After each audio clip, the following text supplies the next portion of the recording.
M B G speaks میں ایک مرتبہ پھر خوش آمدید. ہم بات کر رہے ہیں پاکستان اور افغانستان کے درمیان ہونے والی لڑائی کے بارے میں کہ اس کے حوالے سے مستقبل میں کیا امکانات ہیں, کیا ہو سکتا ہے.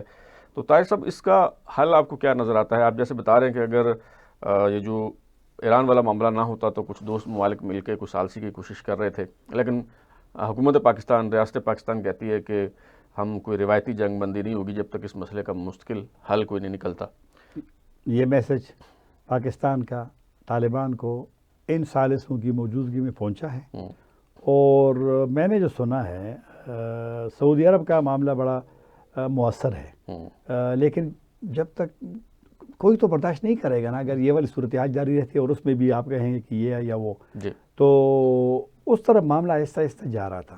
لیکن یہ جو سعودی عرب کا ڈیلیگیشن ابھی کابل گیا تھا اور 3 فوجی ہمارے رہا ہوئے, تو اس کے بعد ایک جنگ سے پہلے کی بات ہے, اب یہ جنگ سے پہلے چند دن پہلے کی بات ہے, تو ایک سوچ پیدا ہوئی تھی شاید انہوں نے رہا کر دیے تو پاکستان بھی کچھ اعتماد سازی کے اقدامات لیں. تو باجوڑ میں بڑا حملہ ہوا ایف سی ہیڈ کوارٹر پہ, پھر کرنل آپ کے ہمارے شہید ہوئے وہاں پہ.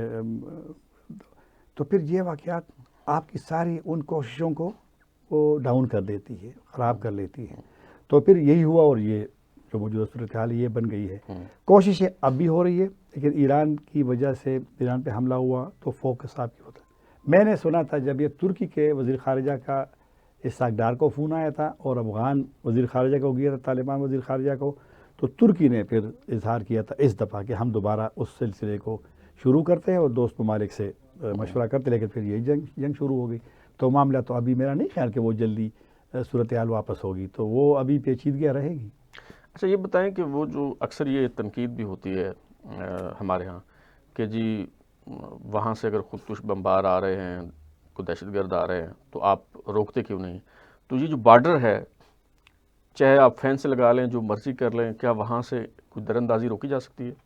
مشکل ہے, اس وقت روکی جا سکتی ہے. اور یہ ابھی کی بات نہیں ہے, یہ صورتحال اتنا جب پیچیدہ نہ ہی بھی تھی. مجھے یاد ہے کئی مرتبہ بارڈر پہ ہم 2-3 مرتبہ گئے تھے, تو اس وقت جو ہے پاکستان یہی کہتا تھا کہ یہ جب امریکہ کے خلاف جنگ ہو رہی تھی, کیونکہ مسئلہ تو ہمارا اس وقت بھی تھا نا, تو یہ ہمارا موقف تھا پاکستان کا کہ ہم نے تو یہاں پر باڑ بھی لگائی, سینکڑوں بلکہ ہزاروں ہم نے چیک پوسٹیں بھی بنائی کہ 2600 کلومیٹر بارڈر ہے, اور قلعے بھی بنائے ہیں ہم نے, وہ دیکھے بھی ہیں. لیکن یہ اس وقت مؤثر ہوں گے جب اسی طرح کے اقدامات اس سائڈ پر, یہ اس وقت بھی ان کا ڈیمانڈ تھا. اب طرفہ تماشا دیکھیں, ایک دور میں یہ شکایت تھی کہ ادھر سے لوگ ادھر جاتے ہیں, اور اس وجہ سے ادھر سے ادھر بمباری ہوتی تھی. تو اب اس کے بالکل الٹ ہے. جی, تو جب تک اس سائٹ پہ اقدامات نہ ہو, اور جس طرح پاکستان کہتے ہیں کہ تشکیلیں آ رہی ہے ان کی, یعنی گروپس آ رہے ہیں, تو پھر تو مسئلے کا حل نہیں ہے. تو ہاں وہ افغان, یہ بات میں نے کئی مرتبہ کی بھی ہے اور یہ میں نے سنی ہے کہ بلکہ میں نے پاکستانیوں سے یہ بات سنی ہے جو مذاکرات کا حصہ رہے ہیں ماضی میں.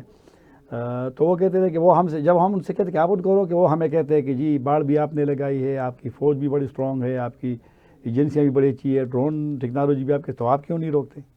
تو پاکستان تو کوشش تو کرتا ہے نا, لیکن جب کوششیں ڈبل ہو جائی تو پھر شاید معاملہ حل ہو. مجھے پتہ چلا کہ جب یہ مذاکرات ہوئے دوست ممالک کے توسط سے اور بات ہوئی ٹی ٹی پی کو کنٹرول کرنے کے حوالے سے, تو ایون افغان طالبان نے یہ بھی بات رکھی کہ ہمارے پاس وسائل نہیں ہیں ان کو ہم ریلیکویٹ کرنے کے لیے, تو پاکستان نے اس حوالے سے بھی کمٹمنٹ کی. جی اس کی کچھ تفصیل بتائیے. یہ پتہ کیا ہوا, یہ مسئلہ آیا تھا, پھر ظاہر بات ہے کہ پیسوں کی ضرورت ہوتی ہے نا. اگر آپ نے 6000 فائٹر ہے اور اس کی فیملی ملا کر کے تقریباً 40,000 لوگ ہیں, تو 40,000 لوگوں کے لیے اگر آپ نے گھر بنانے ہیں, اور پھر پشتونوں کے تو ذرا فیملی زیادہ بھی ہوتی ہے نا, تو اس وجہ سے اگر آپ گھر بنائیں گے تو کتنا پیسہ لگے گا اس پہ. تو پیسہ آیا تو پھر بعد میں ظاہر بات ہے پاکستان کے پاس بھی تو اتنا پیسہ نہیں ہے نا. لیکن پاکستان میرے خیال میں اگر یہ سلسلہ چل جاتا اور کچھ بالکل ایشورٹی ہو جاتی, تو ممکن ہے کہ پاکستان خود بھی فائنانس کرتا, دوسرے لوگوں سے بھی کرتا کہ چلو یہ تھریٹ ختم ہونے کے لیے. لیکن اس سے پہلے تو ایسے اقدامات ہوں کہ کل اگر وہ لوگ وہاں شفٹ بھی ہوں تو یہاں تو آپ کو تھریٹ نہیں ہو نا, یہاں تو خطرہ تو نہ ہو. تو یہ مسئلہ بالکل آیا تھا, یہ مذاکرات میں آیا تھا, پاکستان نے انشور بھی کروایا تھا, کچھ لوگوں نے شفٹ بھی کیا تھا, لیکن مسئلہ تو حل نہیں ہوا.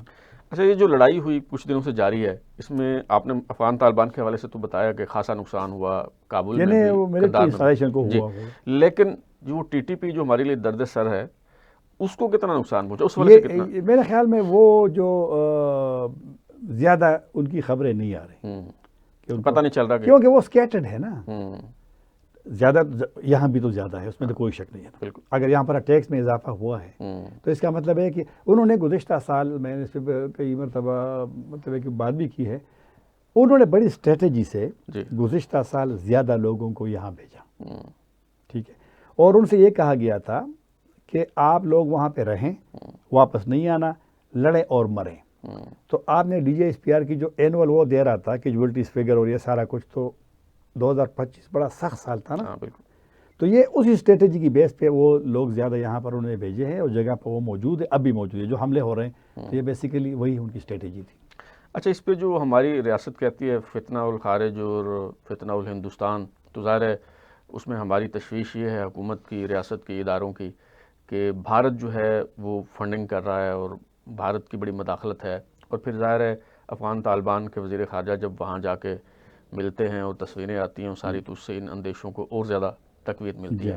تو اس صورتحال کو خراب کرنے میں بھارت کا کتنا کردار ہے؟ میں نے ایک دفعہ پہلے بھی کہا تھا، بھارت اسی چیز اس دن کا انتظار کر رہا تھا، اور اس دن کے جو آج ابھی جو صورتحال ہے پاکستان اور طالبان حکومت کی، اسی کے لیے اس نے کام کیا ہے. وہ جو قریب ہوتا رہا نا طالبان کا، بھارت تو طالبان کو تو پسند نہیں کرتا. آپ مجھے یہ بتائیں کہ کیا مشترکات ہے بھارت کا اور افغانستان مسلمان ملک کا؟ کیا مشترکات ہے؟ بتائیں نا مجھے. زبان کی مشترکات کوئی ہے؟ مذہب کی ہے؟ ثقافت کی ہے؟ کوئی بھی نہیں. تو لہٰذا یہ ان کو دیکھنا، یہ جو بھارت ٹرانزٹ ٹریڈ ہو سکتی ہے، وہ نہیں ہے، تو یہی ہے کہ یہ ان کو دیکھنا پڑے گا. اور بھارت اسی انتظار میں تھا، بھارت نے اس میں اپنا ایک رول پلے کیا ہے بد اعتمادی کے بڑھانے میں. اور یہ جو امیر خان متقی کا انہوں نے 6 دن استقبال کیا نا، یہ وہ دل سے نہیں کر رہے تھے کہ وہ ان کو طالبان پسند ہے، طالبان کی آئیڈیالوجی ان کو پسند ہے.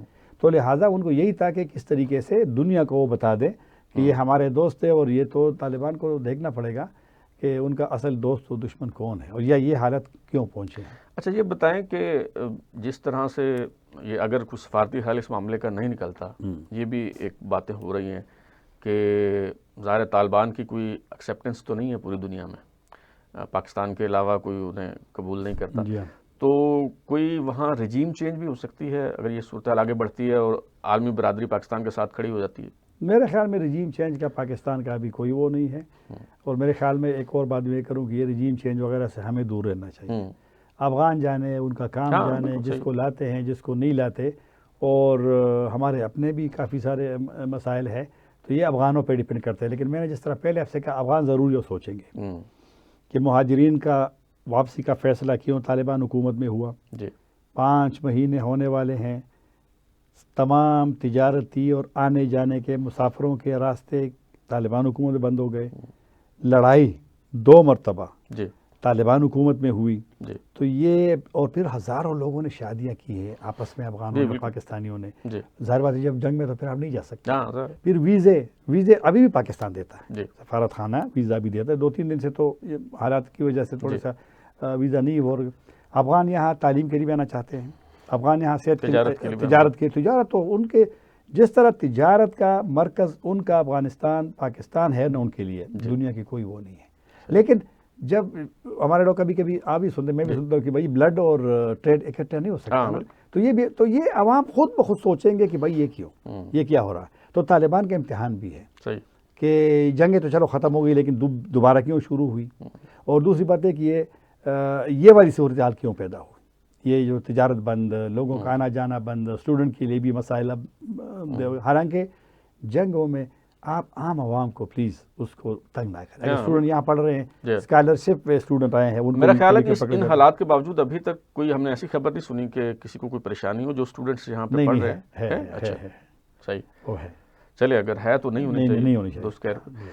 اچھا، عوام کا تو طاہر صاحب ہمیں پتہ نہیں چلتا کہ عوام ظاہر ہے وہاں کیا سوچ رہے ہیں. اگر کوئی انہیں تحفظات ہیں، پریشانیاں ہیں، تو وہاں چونکہ ماحول اس طرح کا نہیں ہے تو اس کا اظہار وہ نہیں کر پا رہے لوگ. لیکن حامد کرزئی صاحب کی جو ٹویٹ آئی تھی، اس کو آپ کس نظر سے دیکھتے ہیں؟ میں آپ کو ایک بات بتاؤں، حامد کرزئی صاحب سے میں ملا بھی ہوں، ماضی میں کابل ہی میں ملا ہوں. وہ اس ٹویٹ میں آپ ایک بات دیکھ لیں، وہ ٹھیک ہے کنڈیمنیشن بھی مذمت بھی کرتا ہے غصہ بھی کرتا ہے، ناراضگی بھی، لیکن وہ ساتھ ایک بات کرتا ہے کہ ہم پاکستان کے ساتھ اچھی ہمسائیگی اور سیولائز لفظ وہ ضرور استعمال کرتے ہیں، ہم وہ تعلقات چاہتے ہیں۔ تو انہوں نے ایک راستہ چھوڑا ہے، اور یہی حامد کرزئی ہوا کرتے تھے جو ناراض بھی تھے پاکستان سے، ہم بھی ان سے ناراض تھے کہ کس مرتبہ میں گیا وہ، لیکن وہ معاملات حل نہیں ہو سکے۔ پھر جب 2014 میں اقتدار دے رہا تھا نا اس کو، اشرف غنی صاحب کو الیکشن کے بعد، تو اس نے دو سے گلے کیا، پاکستان سے گلہ کیا کہ انہوں نے مجھے طالبان سے مذاکرات کے نہیں بٹھایا، اور امریکہ سے بھی گلہ شکوہ کیا۔ تو ان کی وہ پاکستان افغانستان کو جوائنٹ ٹوینس کہتے تھے، یہ ایک لحاظ سے آپ جڑواں کہے اس کو۔ تو حامد کرزئی صاحب کو یہ معلوم ہے کہ پاکستان سے دشمنی، پاکستان سے خراب تعلقات یہ افغانستان اور افغانستان کے لوگوں کے بالکل بھی فائدے میں نہیں ہے، اور میرے خیال میں طالبان کے لیے اس میں ایک اچھا میسج بھی ہے۔ نہیں، وہ جو ٹویٹ ہے اس کا کیا یہ مطلب لیا جا سکتا ہے جیسے آپ نے پہلے بتایا کہ ان کی نقل و حرکت بھی محدود ہے؟ ہاں نہیں وہ تو ہے نا، وہ تو ظاہر بات ہے، طالبان کی ایک ان سے دشمنی رہی ہے، ان کے خلاف لڑے ہیں۔ تو کرزئی صاحب کبھی کبھی ٹویٹ کرتے ہیں، یہ جب ایجوکیشن، خواتین کے حوالے سے، ہیومن رائٹس کے حوالے سے، دیگر چیزوں کے حوالے سے، تو طالبان تو میں نے کہا نا وہ ذرا حساس ہے نا، تو وہ تو پھر نازک مزاج بھی ہے، تو اس وجہ سے ان پہ ریسٹرکشن زیادہ ہوئی ہے۔ صحیح۔ چلیں، بہت شکریہ طاہر بڑی صاحب، مہربانی۔ آپ نے گفتگو سنی طاہر خان صاحب کی، اور جس طرح طاہر صاحب نے جو ہے نشاندہی کی کہ یہ جو موجودہ حالات ہیں، نہ یہ افغانستان کے لیے بہتر ہیں نہ پاکستان کے لیے بہتر ہیں۔ پاکستان اور افغانستان ایک اچھے ہمسائے کی طرح جو ہے وہ رہنا چاہتے ہیں، لیکن مسئلہ یہ ہے کہ یہاں پہ دھماکے ہو رہے ہیں، یہاں پہ روز لوگ شہید ہو رہے ہیں، اور جب تک افغان طالبان کی طرف سے یہ جو دہشت گرد ہیں ان کی پشت پناہی کا سلسلہ ختم نہیں ہوتا، تو تب تک اس مسئلے کا کوئی دیر پا حل تلاش نہیں کیا جا سکتا۔ اب تک کے لیے اتنا ہی، بلال کو اجازت دیجیے، پھر ملاقات ہوگی، اللہ حافظ۔